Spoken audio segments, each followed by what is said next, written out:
Jēkabpils novada dzimtsarakstu nodaļa apkopojusi statistiku par aizvadīto gadu. 2023. gadā nodaļā reģistrētas 187 laulības, kas ir par 29 mazāk nekā 2022. gadā. 101 gadījumā ģimene dibināta pirmo reizi, bet 3 vīriešiem un 1 sievietei pērn bijušas jau 4. kāzas mūžā. No visām laulībām 16 tika noslēgtas baznīcā, 5 cietumā, bet 15 ārpus dzimtsarakstu nodaļas telpām.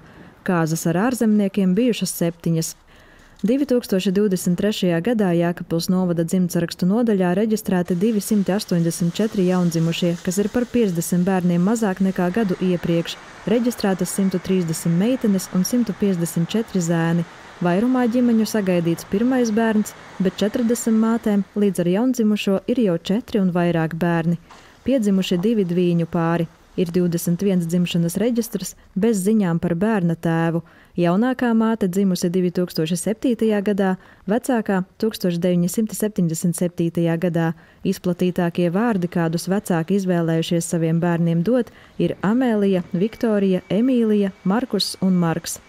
Jēkabpils novadā pērn reģistrēti 698 miršanas gadījumi, kas ir par 49 mazāk nekā gadu iepriekš.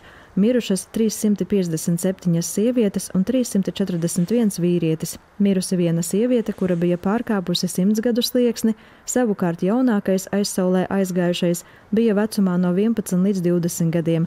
Izplatītākie nāves cēloņi ir sirds un asinsvadu slimības, audzēji, plaušu slimības, pneimonija un intoksikācija.